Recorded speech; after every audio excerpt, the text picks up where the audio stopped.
जळो जळो माझे हे पोट, यानेच केली ताटातूट। पती गेले दूर गावी, पती गेले दूर गावी, आधार जीवाचा धनी कुंकवाचा। पुण्यतिथी पितृ स्वर्गीचे जीविते, जीववाडी ज्ञानदेव, सर्वभूती समभाव। तेने केला नवलाव, तृप्त झाले पितृदेव, जीववाडी ज्ञानदेव, सर्वभूती समभाव। आनंदली मुक्ताबाई, आनंदली मुक्ताबाई, दासी जनी लागे पायी, जीववाडी ज्ञानदेव, सर्वभूती समभाव। महायोगपीठे तटे भीमरथ्यं वरं पुंडरीकाय दातुं मुनीन्द्र, समागत्य तिष्ठन्तमानन्दकन्दं परब्रह्मलिङ्गं भजे पाण्डुरङ्गम्। पाण्डुरङ्ग करो प्रथम नमन, दुसरे चरण दत्ताजिया, दुसरे चरण दत्ताजिया, दुसरे चरण दत्ताजिया। पांडुरंग करो प्रथम नमन, दुसरे चरण दत्ताजिया, दुसरे चरण दत्ताजिया, दुसरे चरण दत्ताजिया। पांडुरंगा करू प्रथम नमन, दुसरे चरण संताचिया। त्यांच्या कृपादानी कथेचा विस्तार, बाबाजी सद्गुरु दास तुका, जयांचे केलिया स्मरण। होय सकळ विद्यांचे अधिकरण, तेचे वंदू श्रीचरण श्री गुरूंचे ते नमस्कारुणी आता। अलंकापुरी रम्य सिंहासनास्थं, पदं भोजस्तेजः स्फुरति प्रदेशं, विदिन्द्रादिदेवैः सदा स्तूयमानो, समाधिस्थमूर्तिं भजे ज्ञानदेवमो। नमो ज्ञानेश्वरा, नमो ज्ञानेश्वरा, नमो ज्ञानेश्वरा, नमो ज्ञानेश्वरा, नमो ज्ञानेश्वरा, नमो ज्ञानेश्वरा, नमो ज्ञानेश्वरा। निवृत्ति उतारा सोपान देवा, निवृत्ति उदारा सोपान देवा, निवृत्ति उदारा सोपान देवा। मुक्ताबाई नमो त्रिभुवन पावनी, मुक्ताबाई नमो त्रिभुवन पावनी, मुक्ताबाई नमो त्रिभुवन पावनी, मुक्ताबाई नमो त्रिभुवन पावनी। निवृत्ति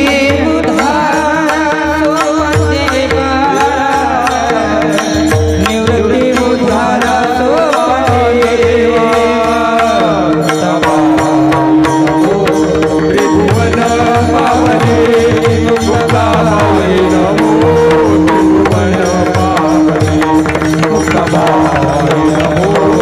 त्रिभुवन पावनी,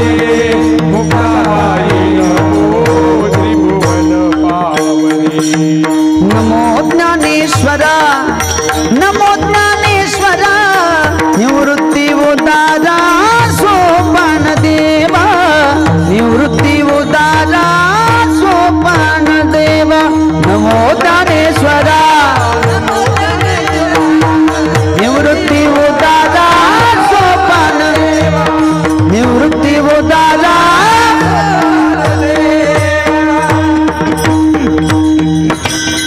नमो ज्ञानेश्वरा नमो ज्ञानेश्वरा निवृत्ती उदारा सोपान देवा मुक्ताबाई नमो त्रिभुवन पावनी आद्यत्रय जननी देवाची आता नमो रंगभूमिका कीर्तने उभे होती लोका टाळ मृदंग श्रुते देखा तया माझे नमन दंडवत ऐसे नमन करुणी सकळा हरी कथा बोलवी बोबड्या बोला अज्ञानी म्हणून या फुल्या बाळा चालवी सकळा नामा म्हणे विडळ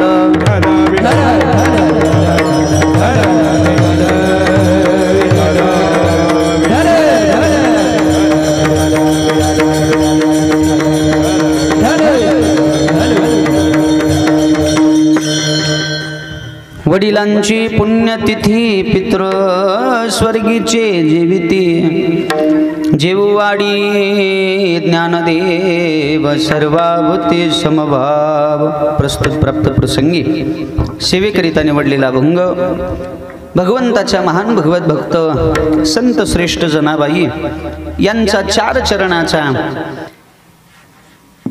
वडिलांच्या पुण्यस्मरणाचं पुण्यतिथीचं महत्त्व सांगणारा अभंग आहे. विठ्ठल विठ्ठल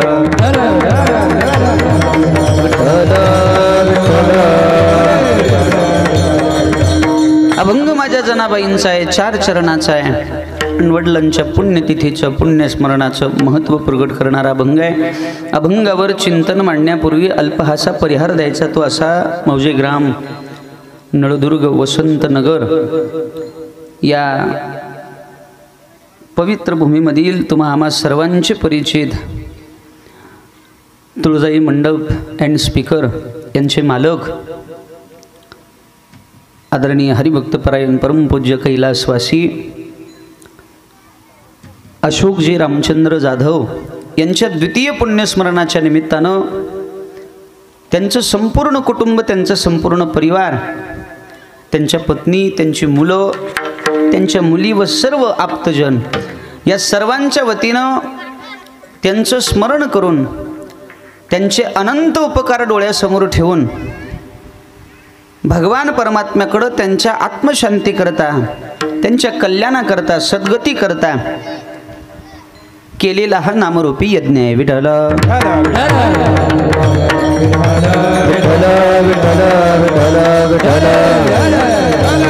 आता ऐका, लक्ष द्या.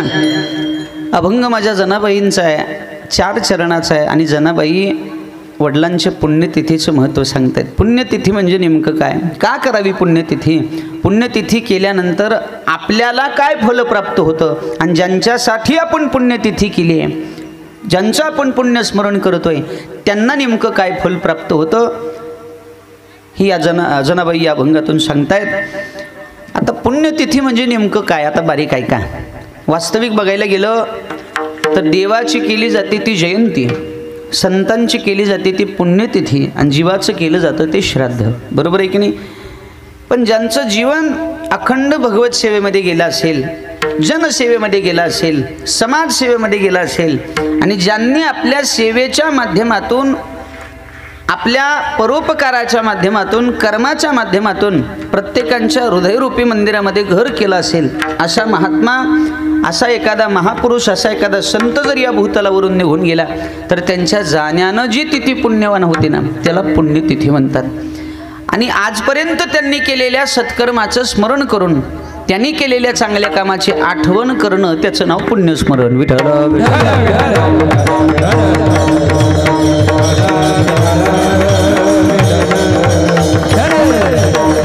आणि आज ज्यांचं द्वितीय पुण्यस्मरण आहे ते आमचे सर्वांचे आदरणीय लाडके परमस्नेही कैलासवासी अशोकजी रामचंद्र जाधव यांचं भरभरून संप्रदायावर प्रेम होतं. या तुळजाई मंडप अँड स्पीकर यांच्या माध्यमातून त्यांनी संबंध महाराष्ट्राच्या कानाकोपऱ्यामध्ये परमार्थिक सेवा केली आणि आपलं नाव या महाराष्ट्राच्या कानाकोपऱ्यापर्यंत नेऊन पोचवलं. सेवेच्या माध्यमातून हे सगळं त्यांनी केलं आणि प्रत्येकांच्या हृदयामध्ये एक वेगळं स्थान त्यांनी निर्माण केलं. आणि आज त्यांनी केलेल्या त्या सत्कर्माची, त्यांनी केलेल्या त्या सेवेची पावती म्हणजे हे पुण्यस्मरण आहे.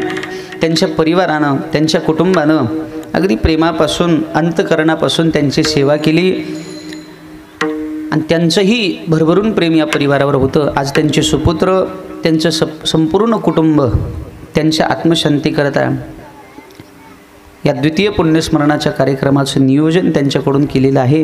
मी प्रथमतः त्या सर्व परिवारांच्या चरणी साष्टांग दंडवत घालतो आणि सेवेला प्रारंभ. विठ्ठल विठ्ठल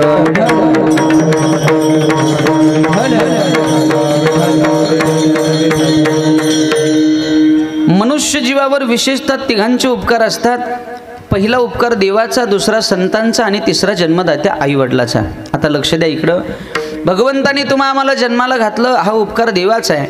साधू संतांनी आपलं जीवन नेमकं कोणत्या मार्गानं आपण जगावं, आपलं जीवन किती आदर्श असावं, या जगतातलं सार आणि आसार काय, सत्य आणि असत्य काय, खरं आणि खोटं काय, याची जाणीव ज्या संतांनी आपल्याला करून दिली त्या संतांचा दुसरा उपकार आहे. आणि तिसरा महत्त्वाचा उपकार, ज्या आईवडिलांनी आपल्याला जन्म दिला आहे, ज्या आईवडिलांनी आपल्याला लहानाचं मोठं केलं, ज्या आईवडिलांच्या अंगाखांद्यावर खेळून आपलं बालपण गेलं, ज्या बापानं हाडाची काडं रक्ताचं पाणी केलं, स्वतःच्या तोंडातला घास, मुखातला घास काढून लेकराच्या मुखात भरवला, स्वतः दुःख सहन करून लेकराच्या सुखाकरता जो रात्रंदिवस तळमळ करत होता, असा जो बाप आहे ना बाबा, असा बाप ज्या दिवशी लेकरांच्या जीवनातून निघून जातो त्या दिवशी मला वाटतंय त्या परिवारावर, त्या कुटुंबावर सगळ्यात मोठा दुःखाचा डोंगर कोसळतो. हा सगळ्यात मोठा उपकार त्या बापाचा आहे, त्या आईचा आहे, ज्यांनी हे सुंदर जग आपल्याला दाखवलं, ज्यांच्यामुळे हे सुंदर विश्व आपल्याला बघायला मिळालं. त्या आई वडिलांचा सगळ्यात मोठा उपकार आपल्यावर आहे. विठ्ठल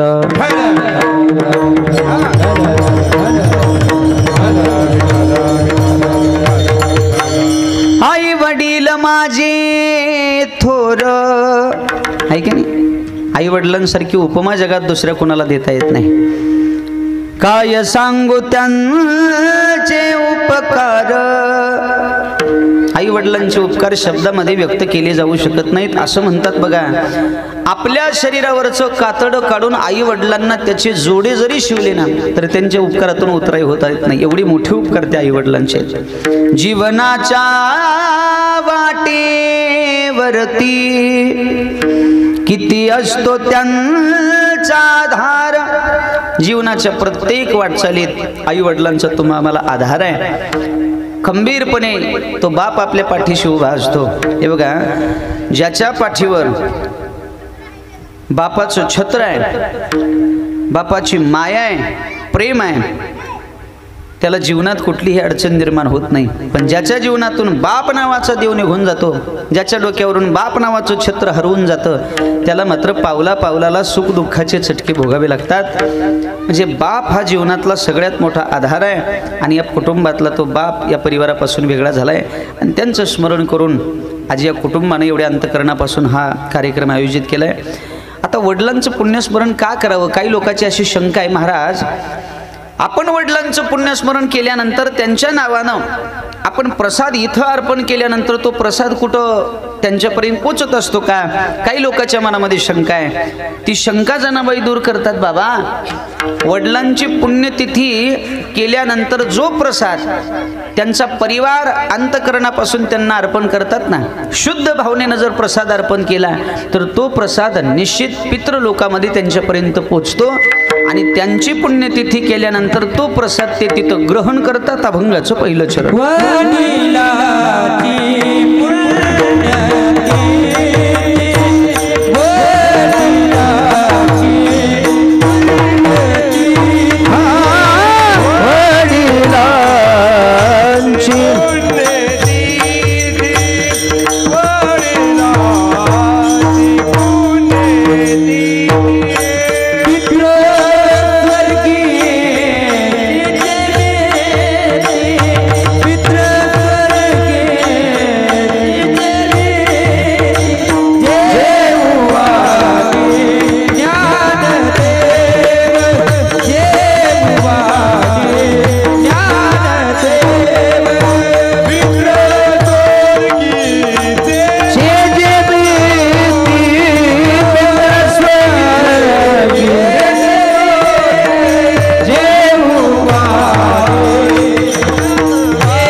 ग्रंथाच्या पहिल्या चरणात सांगतायत वडिलांची पुण्यतिथी. बघा, वडिलांची पुण्यतिथी जी मुलं करतात, जी मुलं आपल्या वडिलांची आठवण काढून त्यांनी केलेल्या अनंत उपकाराची जाणीव ठेवून अंतःकरणामध्ये कृतज्ञ भाव निर्माण करून त्यांची सेवा करतात, त्यांना प्रसाद अर्पण करतात, निश्चित त्यांचा प्रसाद हा पितृलोकामध्ये त्यांच्यापर्यंत पोचतो. स्वर्गामधले जे पित्र आहेत ना बाबा, त्या पित्रापर्यंत तो प्रसाद पोचतो. जनाबाई सांगतायत, तुका म्हणे नाही विश्वास जामणी पहावे पुराणी विचारुणी. पण तेवढा भाव शुद्ध असावा लागतो, आपल्या वडिलांविषयी तेवढं शुद्ध प्रेम असावं लागतं. कोण म्हणतं पोचत नाही बाबा? जे जास्त शिकलेली मंडळी ना महाराज, त्या लोकांचा अजिबात विश्वास नाही. ती म्हणतात महाराज माणूस गेला त्या दिवशी सगळं संपलं आणि इथं प्रसाद देऊन कुठं तिथं पोचत असतो का? गोविंद महाराज, विज्ञान एवढं पुढे गेलं आहे. विज्ञानानं किती प्रगती केली बघा. विज्ञानानं एवढी प्रगती केली की एकमेकाला जर पैसे पाठवायचे असतील पैसे, तर आता बँकेत जायची गरज नाही. बँकेत जायची गरजच नाही बघा महाराज. 2 मिनिटामध्ये 2 सेकंदामध्ये पैसे ट्रान्सफर करता येतात. बरोबर आहे की नाही? आणि त्याची साधनं सुद्धा आहेत. एकमेकांच्या मोबाईलवर सुद्धा ती साधनं आहेत ॲपच्या माध्यमातून. कोणती ॲप आहे? फोनपे आहे, गुगल पे आहे, पेटीएम आहे की नाही? अनेक ॲप आहेत. नुसतं 20,000 रुपये एखाद्या माणसाला जर पाठवायचे असतील तर त्याचा नंबर जर त्या फोनपेवर डाईल केला आणि किती पैसे पाठवायचे ती अमाऊंट जर त्याच्यावर टाकली आणि सेंड असं जर त्याच्यावरचं बटन दाबलं का नाही, बरोबर पैसे त्याच्या मोबाईलवर ट्रान्सफर होतात. बरोबर आहे की नाही? मग तो माणूस कुठे असू द्या, दिल्लीतल्या माणसानं जर 20,000 रुपये आत्ता नितीन महाराजांच्या खात्यावर पाठवले, किती वेळ लागतील यायला? किती वेळ लागतील पोचायला? तुम्हाला जर शंका येत असेल तर माझा मोबाईल नंबर घ्या, पैसे पाठवून बघा. गोविंद महाराज, किती वेळ लागते तुमच्या लक्षात येईल? अरे एखाद्या माणसानं दिल्लीतून पाठवलेले पैसे जर काही सेकंदामध्ये नळदुर्गमध्ये येत असतील, वसंतनगरमध्ये येत असतील काही सेकंदात, मग शुद्ध अंतःकरणानं प्रसाद अर्पण केल्यानंतर या मृत्यू लोकातला प्रसाद स्वर्गात का जाणार नाही बाबा? निश्चित जातो. तेवढा भाव असावा लागतो. विज्ञान हे प्रगतीवर आहे, पण अध्यात्म हे भावनेवर आहे, शुद्ध भावनेवर आहे, सेवेवर आहे. तेवढा भाव शुद्ध असेल तर निश्चित तुमचा प्रसाद तिथपर्यंत पोचतो. वडिलांची पुण्यतिथी, आणि त्याला पुरावा आहे. शांतीब्रह्म एकनाथ महाराजांनी आपल्या पूर्वजांच्या नावानं प्रसाद अर्पण करत असताना काही लोकांना पितृ म्हणून जेवायला सांगितलं. जरा बारीक ऐका, लक्ष द्या. पितृ म्हणून जेवायला सांगितलं. स्वयंपाक सगळा तयार झाला होता, पाट मांडले होते, सुंदर रांगोळ्या काढल्या होत्या, आणि शांतीब्रह्म एकनाथ महाराज त्या पितरांची वाट बघत होते. ज्यांना सांगितलं होतं ना पितर जेवायला, त्यांची वाट बघत होते. पण काही लोकांनी ठरवलं नाही, नाथांच्या घरी कुणीही जेवायला जायचं नाही. सगळ्यांनी ठरवलं नाथबाबांच्या घरी कुणीही जेवायला आलं नाही. 12 वाजले, दुपार झाली तरी जेवायला कोणी येत नाही. आता मात्र नाथबाबांचे डोळे भरून आले. देवा, अरे काय चूक झाली माझी, का बरं लोक येत नसतील जेवायला? पण देवाला चिंता लागली. आवडीने भावे हरिनाम घेशी, तुझी चिंता त्याशी. अरे जगाचा मालक, विश्वाचा मालक, अखिल कोट ब्रह्मांड नायक माझा पंढरीश पांडुरंग शांती ब्रह्म एकनाथ महाराजांच्या घरी श्रीखंड्याच्या रूपानं होता, आहे की नाही? आणि कामं करीत होता. देवाला त्या श्रीखंड्यानं नाथांना सांगितलं, बाबा अहो या लोकांना कशाला बोलवताय, त्यांची कशाला वाट बघताय? त्या स्वर्गातल्या पितरांनाच बोलवा ना. तेवढं सामर्थ्य तुमच्या भक्तीमध्ये आहे, तुमच्या सेवेमध्ये आहे. हातामध्ये तांदूळ घेतले आणि खरंच हो, त्या स्वर्गातल्या पितरांना नाथबाबांनी आवाहन केलं. चमत्कार काय झाला? स्वर्गातले सगळे पितृ जेवायला नाथांच्या घरी आले. एकनाथ महाराजांच्या घरी सगळ्या पितरांच्या पंक्ती बसल्या. पितृ म्हणजे कळतंय का? आई. जी माणसं मरण पावलेली असतात का नाही, त्यांचा जो आत्मा असतो का नाही, तो पितृ लोकामध्ये स्वर्गामध्ये जातो, त्यांना पितर म्हणतात. ती मेलेली सगळी माणसं जेवायला आली. कुठं? एकनाथ महाराजांच्या घरी. आता जी लोक जेवायला आली नव्हती गावातली, ते सगळे पानवट्यावर पुढे बसले होते, वट्ट्यावर.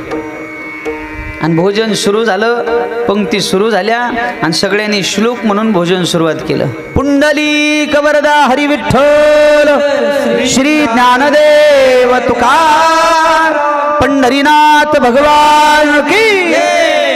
इकडं भोजन सुरू झाल्यानंतर सगळ्यांचा तो नामाचा घोष या बाहेरच्या लोकांच्या कानावर पडला आणि सगळी लोक म्हणू लागले, अरे एकही गावातला माणूस जेवायला गेला नाही, बाहेर गावचा एकही माणूस नाथांच्या घरी गेला नाही. मग हा आवाज नेमका येतोय कुणाचा? जाऊन बघा रे. एक जण पळत आलं, खिडकीतून वाकून बघितलं, बाबा कोण आहे घरात? तर नेमका त्याचा आजोबा त्याला दिसला गेलेला. तो जेवायला बसला होता आणि जेवण सुरू होतं. तो थांबलाच नाही बाबा. तो खिडकीतून खाली उडी टाकून सरळ घरी गेला. म्हणला, आजी अगं उठ, आजोबा आलेत. आजी पळत आली आणि त्या आजीनं बघितलं स्वतःचा पती परमेश्वर जेवायला बसलाय. सगळ्या गावानं हा चमत्कार बघितला आणि मग मात्र नाथांच्या भक्तीवर, नाथांच्या भक्तीच्या सामर्थ्यावर लोकांचा विश्वास बसला. स्वर्गातले पितृ सुद्धा भोजन करतात, आपण अर्पण केलेला प्रसाद त्यांच्यापर्यंत पोहोचतो हा विश्वास त्यांना बसला आणि तिथून पुढे लोक नित्यनेमानं आपल्या पितरांच्या नावानं प्रसाद अर्पण करू लागले. म्हणून आपण सुद्धा डोक्यातली शंका बाजूला काढा. आज हे जे पुण्यस्मरण आहे ना, हा प्रसाद जो तुम्ही अर्पण करत आहे ना, पांडुरंगाची शपथ घेऊन सांगतो, तो प्रसाद अशोकजी महाराजांपर्यंत पोहोचल्याशिवाय राहणार नाही. विठ्ठल विठ्ठल.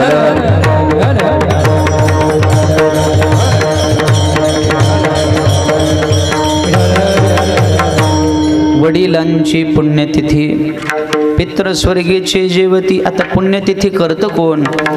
ज्याच्या अंतःकरणामध्ये वडिलांविषयी प्रेम आहे, ज्यांच्या अंतःकरणामध्ये आपल्या बापाविषयी माया आहे, तीच लोक पुण्यस्मरण करतात, तीच लोक भजन कीर्तन करतात, त्यांच्या नावानं अन्नदान करतात. बरोबर आहे की नाही?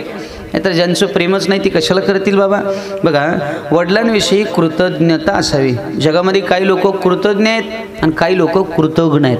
आता कृतज्ञ कोणाला म्हणायचं? आपल्यावर ज्यांचे उपकार आहेत त्यांच्या उपकाराची जाणीव जो ठेवतो तो कृतज्ञ आहे.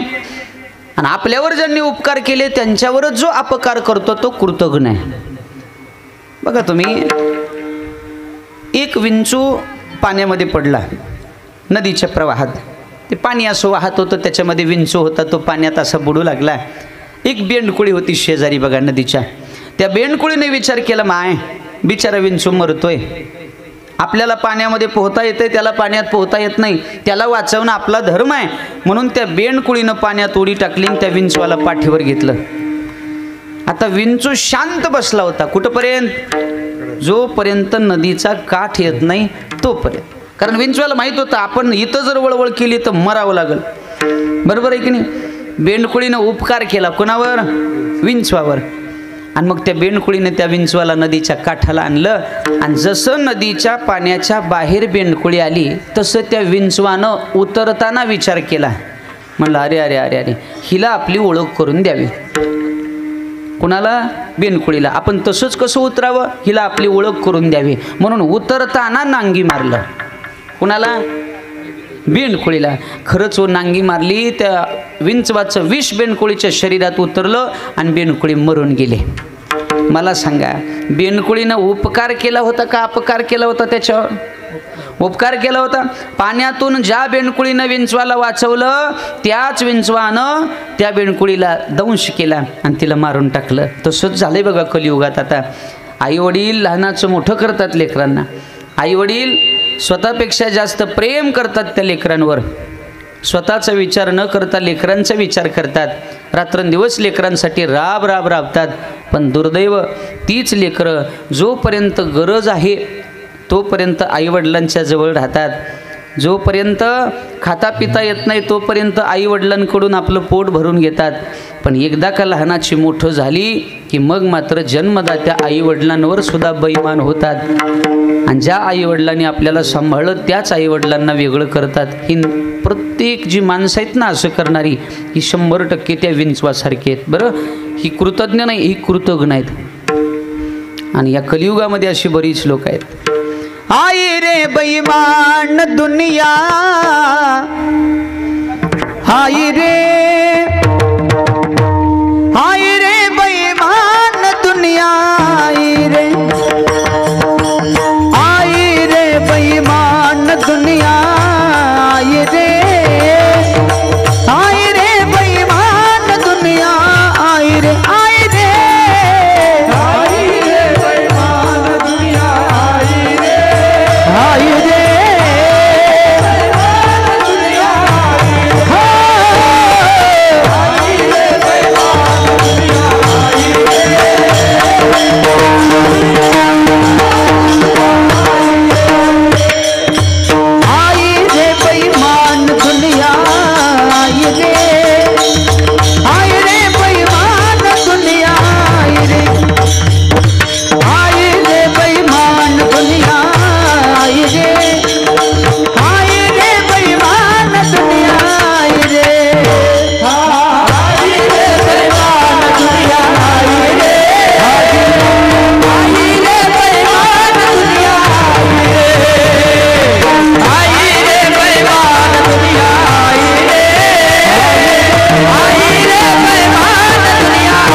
औरत को बहुमान रे, माता पिता को कोई नहीं माने, औरत को बहुमान रे, माता पिता को कोई न माने, औरत को बहुमान रे, माता पिता को कोई न माने, औरत को बहुमान रे, माता पिता को कोई नहीं माने, औरत को बहुमान रे, माता पिता को कोई नहीं माने, औरत को बहुमान रे, माता पिता को कोई न माने, औरत को बहुमान रे, माता पिता को कोई न माने, औरत को बहुमान रे।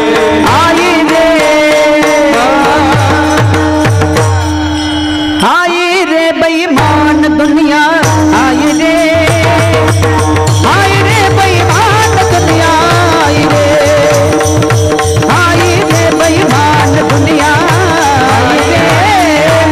आई रे बेईमान दुनिया,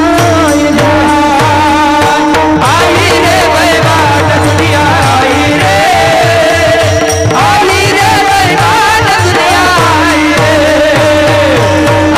रे बेईमान दुनिया, आई रे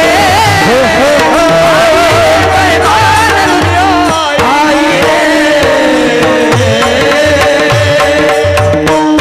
वा वा वा. या कलियुगामध्ये लोक बेईमान झाले दादा. ज्यांनी आपल्यावर उपकार केले त्या उपकाराची जाणीव सुद्धा लोकांना राहिली नाही.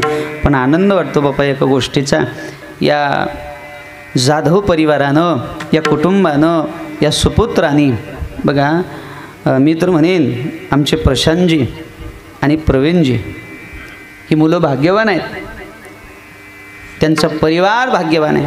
ज्या परिवारानं आपल्या वडिलांचे उपकार डोळ्यासमोर ठेवले, पावला पावलांना आपल्या वडिलांची आठवण आपल्या हृदयामध्ये ठेवली, निरंतर त्यांचं प्रेम त्यांना आठवतं, त्यांनी केलेली माया त्यांना आठवते. मी तर म्हणेन धन्य माता पिता तयाची, भाग्यवान आहेत ही मुलं जे आपल्या वडिलांविषयी कृतज्ञ भाव अंतकरणामध्ये निर्माण करतात. नाहीतर वडिलांच्या उपकाराची जाणीव बऱ्याच लोकांना नाही बाबा, लोक बेईमान झाले. पण या परिवाराचा आदर्श घेतला पाहिजे, या कुटुंबाचा आदर्श घेतला पाहिजे. आईवडिलांची सेवा कशी करावी, आईवडिलांविषयी आपल्या अंतकरणात कसा भाव असावा, हे जर कुणाकडून शिकायचं असेल तर मी म्हणेन या जाधव परिवाराकडून शिकावं. बरोबर आहे की नाही. कोळी कन्या पुत्र होती जे सात्विक, आणि अशी जी मुलं आहेत, अशा मुलाचा आनंद सगळ्या जगाला वाटेल नवल नाही. आज जाधव परिवार आपल्या वडिलांचं पुण्यस्मरण करतायत, त्या पुण्यस्मरणाच्या निमित्तानं हरिकीर्तनासारखा मोठा कार्यक्रम आयोजित ठेवतायत, नामरूपी यज्ञ ठेवतायत. एवढंच नाही तर याच्यानंतर भजनाचा कार्यक्रम आहे, बरोबर आहे, जागराचा कार्यक्रम आहे. एवढं सुंदर नियोजन जी मुलं करतायत, आपल्या वडिलांच्या नावानं अन्नदान जी मुलं करतायत, मी तर म्हणेन यांचा आनंद आपल्याला वाटेल याच्यात नवल नाही. तयाचा हरिक वाटे देवा, देवा तयाचा हरिक वाटे देवा, वाटे देवा तयाचा हरिक वाटे देवा, तयाचा हरिक वाटे देवा. कोळी कन्या पुत्र होती जे सात्विक, कोळी कन्या पुत्र होती जे सात्विक, तयाचा हरिक वाटे देवा, तयाचा हरिक वाटे देवा. होती जे सात्विक, कोळी कन्या पुत्र होती जे सात्विक, तयाचा हरिक वाटे देवा, देवा तयाचा हरिक वाटे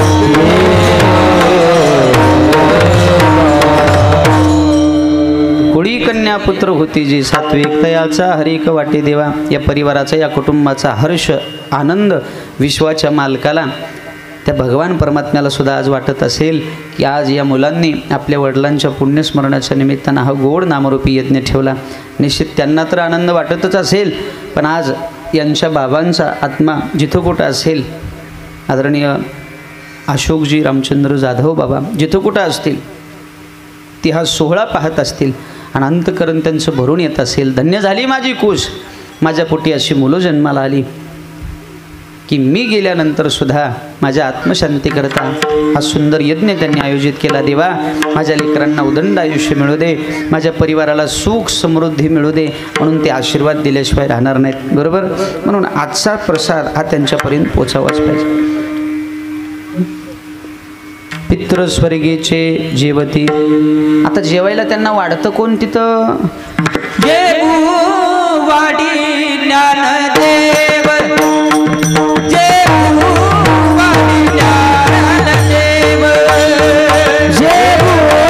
वाडी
दुसऱ्या चरणात माझ्या जनाबाई सांगताय, जेहू वाडी ज्ञानदेव.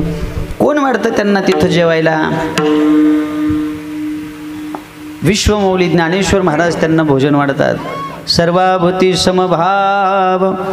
माझे ज्ञानोबाराय तिथं जात धर्म पंथ असा कुठलाही भेद करत नाहीत. प्रत्येकाला समान पद्धतीनं प्रसाद द्यायचं काम माझे ज्ञानेश्वर महाराज करतात. जेवूवाडी ज्ञानदेव ज्ञानोबाराय जेवायला वाढतात. सर्वाभूती समभाव. सगळ्यांकडे पाहताना समान दृष्टीनं पाहिलं जातं. देवाच्या दरबारामध्ये जात धर्म पंथ असा कुठलाही भेद नाही. जात वित्त गोत कुळशीळ मात भजे का त्वरित. जी लोक भावनेनं प्रसाद अर्पण करतील त्यांचा प्रसाद त्यांच्यापर्यंत पोहोचवण्याचं काम ज्ञानोबाराय करतात आणि तो प्रसाद ते ग्रहण करतात. आज निश्चित या जाधव परिवाराचा प्रसाद त्यांच्यापर्यंत पोहोचला असावा आणि माझे ज्ञानोबाराय त्यांना भोजन वाढत असावे आणि तो प्रसाद ते ग्रहण करत असतील. आणि नुसता ग्रहण करत नाहीत, नवलाची गोष्ट आहे हो. ते प्रसाद त्यांनी ग्रहण केल्यानंतर तृप्तीची ढेकर देतात आणि त्या परिवाराला आशीर्वाद देतात. अभंगाचं तिसरं चरण. केला नवला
तिसऱ्या चरणात जनाबाई सांगतात, तिने केला नवलाव तृप्त झाले पितृदेव. नवलय हो, ज्याच्या अंतःकरणातली शुद्ध भक्ती आहे त्याचा प्रसाद ज्या वेळेला अर्पण केला जातो ना, तो प्रसाद खाऊन तृप्त ते होतात.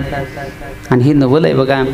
आणि अशा गोष्टी सात्विक मुलाकडून घडून येतात. तिने केला नवलाव तृप्त झाले पितृदेव. जेवूवाडी ज्ञानदेव सर्वाभूती समभाव. आता बघा, आपल्या परिवारातला एखादा व्यक्ती निघून जाणं, आपल्या परिवारातला आपल्या जवळ राहणारा, आपल्यासोबत आपल्या सुखादुखामध्ये सहभागी होणारा व्यक्ती ज्या वेळेला आपल्यापासून दूर जातो, निश्चित त्या कुटुंबाला दुःख होतं बाबा. कारण अचानक अशी नाती तुटल्यानंतर दुःख हे एका व्यक्तीला होत नाही, त्या सगळ्या व्यक्तीला होतं ज्यांच्यासोबत त्यांची रक्ताची नाती होती. आज या जाधव परिवारातल्या प्रत्येक व्यक्तीच्या अंतःकरणामध्ये दुःख आहे. आजही तेवढंच त्यांची आठवण, त्यांचं स्मरण त्यांच्या मनात आहे. मग त्यांचा मुलगा असेल, त्यांच्या मुली असतील, त्यांच्या पत्नी असतील, इतर परिवार असतील, प्रत्येकाला आपलं नातं आपल्यापासून वेगळं झालं आहे याचं दुःख आहे. आणि सगळ्यात मोठं दुःख मला वाटतं, सगळ्यात मोठा आधार या परिवारातला जर कुणाचा हरवला असेल तर त्या आईचा हरवला आहे. बरोबर आहे की नाही? माता माऊलींनो, मला खरं सांगा, पत्नीचा सगळ्यात मोठा आधार कोण असेल तर पती परमेश्वर असतो, आयुष्याचा जोडीदार. बरोबर आहे की नाही? सुखादुखामध्ये त्यांच्यासोबत चालणारा, खंबीरपणे साथ देणारा, मनातल्या सगळ्या इच्छाकांक्षा पूर्ण करणारा जर जोडीदार कोण असेल तर पती परमेश्वर आहे. आणि आपल्या हिंदू संस्कृतीमध्ये पती हा पत्नीचा परमेश्वर असं मानलं गेलं आहे. तो का म्हणे, पतिव्रता तिची देवाबरी सत्ता. पती हा पत्नीचा परमेश्वर असं मानलं गेलं आहे. म्हणजे मला वाटतं ज्या घरातला पती परमेश्वर निघून जातो, ज्या पत्नीचा पती निघून जातो, संप्रदायाच्या दृष्टीनं पाहिलं तर त्या पत्नीचा साक्षात देव त्यांच्यापासून वेगळा होतो. मी तर म्हणेन बघा, पत्नीचा देव दुसरा तिसरा कोणी नाहीच, आपला पती हाच आपला परमेश्वर आहे. आणि त्याची सेवा करणं हीच देवाची सेवा आहे. अनुसया मातेनं अत्री ऋषींची सेवा देव समजून केली होती बाबा. तर ब्रह्मा, विष्णू, महेश या तिन्ही देवाला दत्तावतार धारण करावा लागला आणि अनुसया मातेच्या अंगणामध्ये खेळावं लागलं. ही पतिसेवेच्या सामर्थ्याचं फल आहे. म्हणून आज या परिवारातला, जाधव परिवारातला परमेश्वर त्या आईपासून वेगळा झाला, त्यांचा देव त्यांच्यापासून वेगळा झाला आहे. असे त्याचं दुःख कुठंतरी अंतःकरणात आहे, त्यांचं स्मरण त्यांच्या अंतःकरणात आहे. ज्यांनी एवढ्या कष्टानं, एवढ्या मेहनतीनं हे जे वैभव उभा केलं आहे, बरोबर आहे की नाही? हे जे दिसतंय ना बाबा, आज महाराष्ट्राच्या कोणत्याही कोपऱ्यात जा तुम्ही, धाराशिव जिल्हा असेल, सोलापूर जिल्हा असेल, लातूर जिल्हा असेल, कर्नाटकमध्ये असेल, प्रत्येक ठिकाणी जे तुळजाई मंडप अँड साऊंड सर्व्हिस दिसते ना बाबा, हे नाव ऐकल्याबरोबर पहिलं नाव जर लोकांच्या अंतःकरणात कोणाचं येत असेल, कंठात कोणाचं येत असेल तर अशोकजींचं येतं. बरोबर आहे? त्यांनी शून्यातून हे सगळं निर्माण केलं. आणि आज सगळी चांगली दिवस आली, सुखाचे दिवस आले, पण दुर्दैव या सुखाचा आनंद घेण्याकरता, या लेकरांच्या पाठीवर प्रेमाचा हात फिरवण्याकरता, आपल्या कुटुंबासोबत आनंद व्यक्त करण्याकरता आज तो बाप या घरात राहिला नाही. त्याचं दुःख अंतःकरणात कुठंतरी आहे. त्या पत्नीचा दागिना, त्यांचा सर्वेश्वर, त्यांचा देव आज त्यांच्यापासून वेगळा झाला आहे. महिला मंडळ मी नेहमी सांगतो, प्रत्येक कीर्तनात सांगतो, बघा तुम्ही इतर देवांची सेवा करा, अन्यथा नका करू, काही हरकत नाही, पण पती परमेश्वराची सेवा मात्र करायला कधी चुकू नका. तो जर निघून गेला ना तर आपली समाजामध्ये शून्य किंमत आहे. आपल्याला कोण विचारत आईस आहे? आपला पती हाच आपल्यासाठी परमेश्वर आहे. म्हणून देवाला मागत असताना सुद्धा एकच मागा नेहमी. देवाला म्हणत जा कधीतरी, दाग दागिने मागू नका, सोनं चांदी मागू नका, घरदार वैभव मागू नका. देवाला काय मागायचं मग? संगती जन्माचा विसावा जीवाचा, सुखी ठेव देवा माझा, धनी कुंकवाचा, धनी कुंकवाचा. देवा मला दुसरं काही नको रे, माझ्या आयुष्याचा जोडीदार, माझ्या कपाळाचं कुंकू, माझा दागिना सुखी ठेव.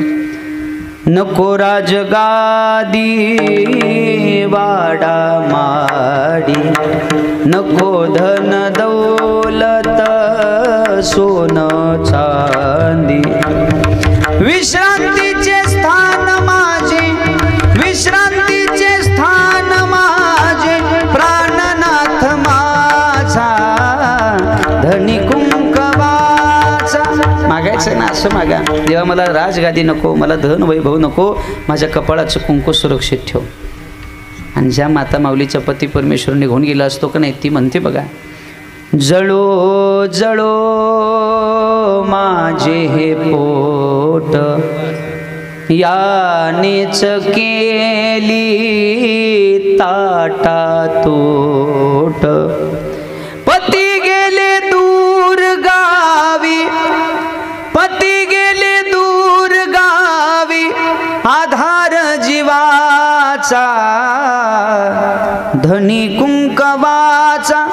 बरोबर आहे की नाही? आज पती परमेश्वर इतक्या दूर गावी गेलेत की ते पुन्हा कधीही परत येत नाहीत, बरोबर? कधीही परत न येण्याकरता गेलेत. आज त्यांची आठवण पावलाला काढून त्यांचे डोळे पाण्यानं डबडबल्याशिवाय राहत नाहीत.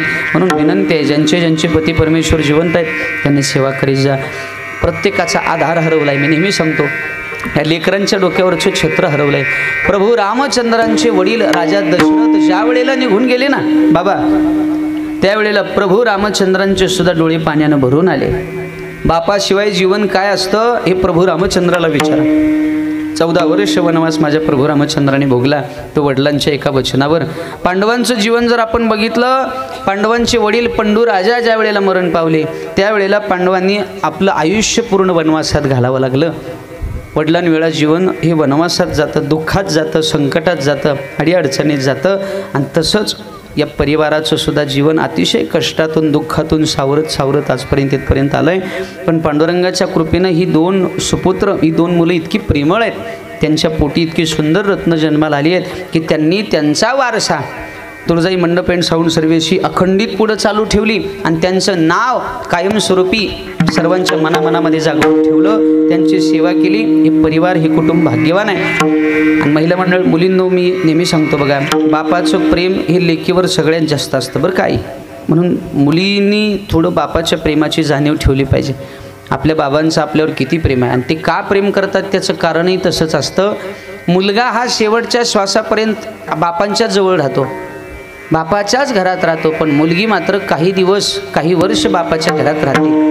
आणि लग्न झालं की दिल्या घरी तिला जावं लागतं, दुसऱ्या घरी जावं लागतं. ही संस्कृती आहे. म्हणून बापाला माहीत आहे माझं लेकरू एक ना एक दिवस मला सोडून जाणार आहे, काही दिवस माझं लेकरू माझ्याजवळ राहणार आहे. म्हणून बाप थोडंसं जास्त प्रेम त्या लेकरावर करतो, मुलीवर करतो.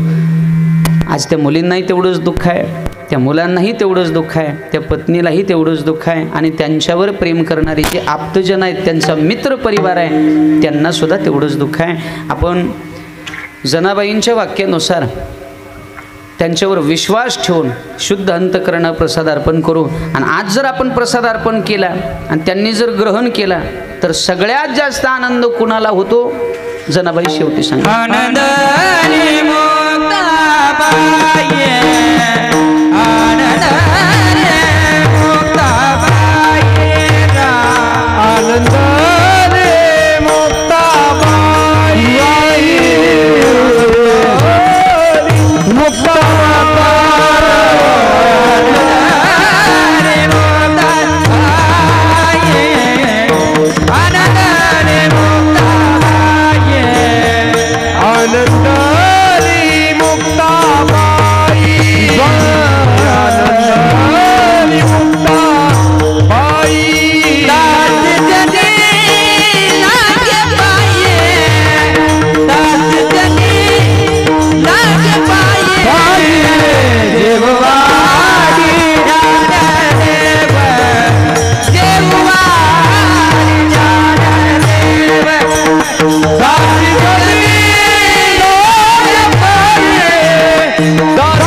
पांडुरंगाच्या शेवटच्या चरणात जनाबाई सांगतात, आनंदली मुक्ताबाई दासी जनी लागे पायी. सगळ्यात जास्त आनंद कुणाला जर होत असेल बाबा, आई वडिलांची सेवा करणारी मुलं ज्या वेळेला अशी सेवा करतात, ज्या वेळेला प्रसाद अर्पण करतात, त्यावेळेला त्या लेकरांचं आपल्या वडिलांवर असणारं प्रेम पाहून, अंतकरणातला शुद्ध भाव पाहून, त्यांची श्रद्धा पाहून माझ्या मुक्ताबाईला सगळ्यात मोठा आनंद होतो. वा ज्ञानोबराया, या जगतामध्ये अजूनही श्रावण बाळासारखी मुलं आहेत, या जगतामध्ये अजूनही पुंडलिक रायासारखी मुलं आहेत, या जगतामध्ये अजूनही रोहिदासांसारखी मुलं आहेत, जी मुलं आपल्या आईवडिलांविषयी अंतकरणात प्रेम ठेवतात, त्यांची सेवा करतात. आणि ही सगळी सेवा बघून मुक्ताबाईला आनंद होतो. आनंदली मुक्ताबाई आणि दासी जनी लागे पायी. जनाबाई चरणावर साष्टांग दंडवत घालतायत. अशा परिवाराच्या चरणावर, अशा मुलांच्या चरणावर नतमस्तक होतात. निरंतर अशा लेकरांची, आपल्या आईवडिलांची सेवा त्यांच्याकडून घडत राहावी, त्यांचं प्रेम, त्या आईवडिलांचा आशीर्वाद त्यांच्या पाठीशी राहावा, हा भाव आमच्या जनाबाई व्यक्त करत आहेत. आता आपण सुद्धा जाता जाता पांडुरंगाच्या चरणी, आई तुळजाभवानीच्या चरणी, आई जगदंबेच्या चरणी अंतकरणापासून एकच प्रार्थना करू. देवा, आज या तुळजाई मंडप अँड साऊंड सर्व्हिसेस वसंतनगर नळदुर्गचे मालक जे आहेत, आदरणीय कैलासवासी अशोकजी रामचंद्र जाधव, त्यांचा आत्मा जिथं कुठं असेल, आत्मस्वरूपानं जे जिथं बसले असतील, हा सोहळा ते पाहत असतील, देवा आजच्या या नामरूपी यज्ञाची पुण्याई त्यांच्या चरणापर्यंत पोहोचू द्या, त्यांना सद्गती प्राप्त होऊ द्या, पुढील जन्म त्यांना चांगल्या वंशामध्ये, चांगल्या कुळामध्ये प्राप्त होऊ द्या. आणि देवा, ज्या जाधव परिवारानं एवढ्या प्रेमानं, शुद्ध भावनेनं, शुद्ध अंतकरणानं हा भव्य आणि दिव्य स्वरूपाचा नामरूपी यज्ञ ठेवला, त्या मुलांवर, त्या परिवारावर त्यांच्या बाबांचा आशीर्वाद निरंतर त्यांच्या पाठीशी राहावा, एवढीच प्रार्थना आपण जाता जाता करू. आणि पुन्हा एकदा मी आदरणीय प्रशांतजी जाधव असतील, प्रवीणजी जाधव असतील, ज्यांचं भरभरून आमच्यावर प्रेम आहे, त्यांच्या कुटुंबाचंही भरभरून आमच्यावर प्रेम आहे. मी वेगळं समजतच नाही प्रशांत, मी माझा परिवार, माझं कुटुंब म्हणून वेळात वेळ काढून आज आलो आहे बरं का आई. आज खरं तर नियोजित कीर्तन रुद्रवाडीला आहे, तिकडं सेवाय सगळेजण देवासारखी वाट बघायला. तिथं 9 वाजता कीर्तन तिथं सुरू होणार आहे. 9:15 इथं झालेत. थोडासा वेळ झाला, तुमची धावपळ भरपूर आहे, लग्नाचे समारंभ चालू असल्यामुळं भरपूर धावपळ तुमची झाली आहे, पण क्षमस्व. माझा परिवार म्हणून, माझं कुटुंब म्हणून मी हक्कानं तुमच्या चरणी साष्टांग दंडवत घालतो, माफी मागतो. थोडंसं लवकर जायचं आहे, त्यामुळं सेवा, झालेली सेवा मी भगवत चरणी अर्पण करतो. पुन्हा एकदा सर्व परिवाराचं प्रेम निरंतर अबाधित आमच्यावर असंच राहावं. अखंडित देवाची सेवा आपण सर्वांकडून घडत राहावी. पांडुरंगाची कृपा तुमच्या सगळ्यांच्या पाठीशी निरंतर राहावी, एवढंच मागणं मागतो. सर्व गायक मंडळी, वादक मंडळी, त्यांचे मनापासून आभार व्यक्त करतो आणि सेवेला पूर्णविराम. विठोबार खुमाई माऊली ज्ञानेश्वर